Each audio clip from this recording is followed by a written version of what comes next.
शिक्षण हे समाजातील गरीब मागासलेल्या वर्गांना उभारी देण्याचे साधन मानले जाते। महाराष्ट्र सरकारने धनगर समाजाच्या उज्ज्वल भविष्यासाठी श्रीमंत राजे यशवंतराव होळकर विद्यार्थी विकास योजना सुरू केली, जी इंग्रजी माध्यमाच्या नामांकित शाळांमध्ये शिक्षण आणि वसतिगृह सुविधा देण्याचा दावा करते।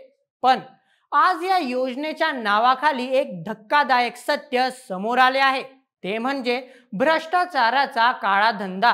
प्रत्येक विद्यार्थी मागे 70,000 रुपये खर्च होणाऱ्या या योजनेत नाव विद्यार्थी आहेत, नाव वसतिगृह आहे, तरीही कोट्यावधींची रक्कम लंपास झाली आहे। छत्रपती संभाजीनगर जिल्ह्यातील या घोटाळ्याने धनगर समाजाच्या आशांना धक्का दिला आहे। या विशेष अहवालात आम्ही या प्रकरणाची सखोल चौकशी करत आहोत। कुठे चूक झाली, कोण जबाबदार आहे आणि या फसवणुकीचा अंत कसा होणार? तयार व्हा, कारण सत्य हादरवून सोडणारे आहे। चला मग सुरुवात करूया आजच्या व्हिडिओला। नमस्कार, मी नील सोनार, तुम्ही पाहत आहात बोल एमएच। महाराष्ट्रातील धनगर समाज जो राज्यातील एक मोठा निम्न आर्थिक वर्ग असलेला जमात आहे, त्यांची लोकसंख्या सुमारे 1.5 कोटी राज्याच्या एकूण लोकसंख्येच्या 13% आहे, असे 2011च्या जनगणनेनुसार नोंदवले गेले आहे। हा समाज ऐतिहासिक दृष्ट्या शिक्षण आणि रोजगाराच्या संधीपासून वंचित राहिला आहे। उच्च शिक्षणात इंग्रजी माध्यमाचा वापर वाढल्याने धनगर समाजाच्या मुलांना स्पर्धेत टिकावे लागण्यासाठी विशेष मदत हवी होती। याच पार्श्वभूमीवर इतर मागास बहुजन कल्याण विभागाने 2023 मध्ये श्रीमंत राजे यशवंतराव होळकर विद्यार्थी विकास योजना सुरू केली। या योजनेचा उद्देश होता की धनगर समाजातील गरीब विद्यार्थ्यांना शहरातील नामांकित इंग्रजी माध्यम शाळांमध्ये शिक्षण मिळावे, त्यांच्यासाठी वसतिगृह सुविधा उपलब्ध कराव्या आणि त्यांचे सर्वांगीण विकास साधावा। योजनेनुसार प्रत्येक विद्यार्थ्याला वर्षाकाठी 70,000 रुपये खर्च केला जातो, ज्यामध्ये शैक्षणिक साहित्य, गणवेश, वैयक्तिक गरजा जशा की साबण, टूथब्रश, सॅनिटरी नॅपकिन आणि वसतिगृह सुविधा यांचा समावेश आहे। शासनाने वसतिगृहांसाठी 22 निकष ही निश्चित केले आहेत, ज्यात प्रति विद्यार्थी 24 चौरस फूट जागा, स्वतंत्र स्नानगृहे, डायनिंग हॉल आणि पालकांशी संपर्कासाठी दूरध्वनी सुविधा यांचा समावेश आहे। पण या योजनेच्या चमकदार नावाखाली एक काळा धंदा उघड झाला आहे। एका विशेष तपास पथकाने छत्रपती संभाजीनगर जिल्ह्यातील 9 शाळांची पाहणी केली, जिथे ही योजना राबवली जात आहे। या तपासणीत अनेक धक्कादायक खुलासे समोर आले।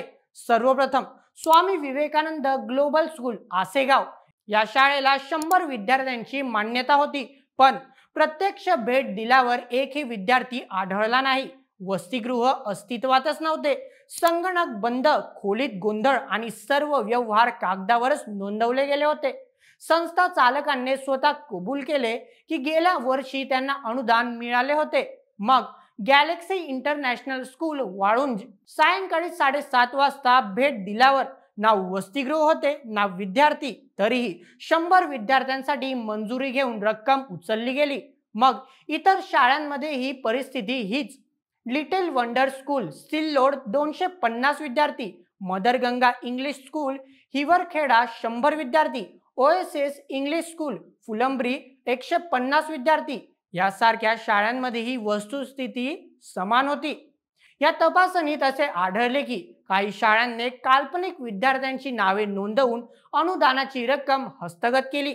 ज्या ठिकाणी स्वयंपाकघर असायला हवे होते तिथे सिमेंटचे स्टोरेज आढळले। 20 संगणकांची आवश्यकता असताना एकही कार्यरत नव्हता। संस्था चालकांनी गेल्या वर्षीच्या विद्यार्थ्यांचा दावा केला, पण विद्यार्थ्यांनी सांगितले की ते ह्याच वर्षी आले आहेत। यामुळे दिशाभूलचा प्रकार स्पष्ट होतो। या योजनेत तपासणी करणाऱ्या अधिकाऱ्यांनीही बोटचे ठेवले असल्याचे दिसते। शाळांना 90 पैकी 90 गुण देऊन मान्यता दिली गेली, जेव्हा तिथे मूलभूत सुविधाही नव्हत्या। प्रश्न उपस्थित होतो, हॉस्टेल आणि सुविधा नसताना तपासणी अधिकाऱ्यांनी कसे दाखवले की सर्व काही व्यवस्थित आहे? दरवर्षी तपासणी आवश्यक असतानाही ती झालीच नाही का? या घोटाळ्यात केवळ संस्था चालकच नव्हे, तर संबंधित अधिकारीही जबाबदार नाहीत का?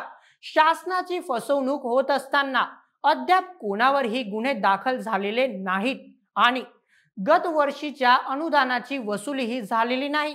ही बाब महाराष्ट्रातील शैक्षणिक व्यवस्थेवर गंभीर प्रश्नचिन्ह उपस्थित करते। धनगर समाजाच्या मुलांना या योजनेतून शिक्षण मिळण्याची आशा होती, पण त्यांचे स्वप्न चिरडले गेले।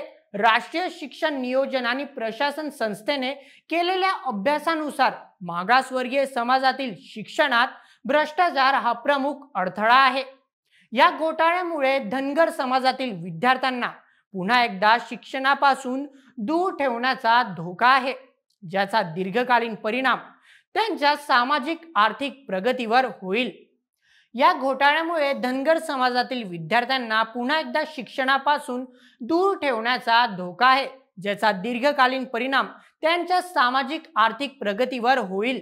या घोटाळ्याने धनगर समाजाच्या शिक्षणाच्या स्वप्नांना काळीमा फासला आहे, पण हा काळा धंदा थांबवण्याची वेळ आता आली आहे। शासन, अधिकारी आणि समाज यांनी एकत्र येऊन या फसवणुकीचा पर्दाफाश करावा आणि प्रत्येक विद्यार्थ्याला त्यांचे हक्काचे शिक्षण मिळवून द्यावे। बाकी तुमचं काय मत या पूर्ण प्रकरणावर? अशा योजना सरकार राबवते, पण यातही भ्रष्टाचार होतो आणि विद्यार्थ्यांना याचाही फायदा मिळत नाही। तुम्हाला काय वाटतं? योजना व्हायला हव्या तर ते कशा, किती पारदर्शक हव्या? तुमचे मत आम्हाला कमेंटमध्ये सांगायला विसरू नका आणि अशाच व्हिडिओसाठी सबस्क्राईब करा बोल एम एच आपल्या यूट्यूब चॅनलला।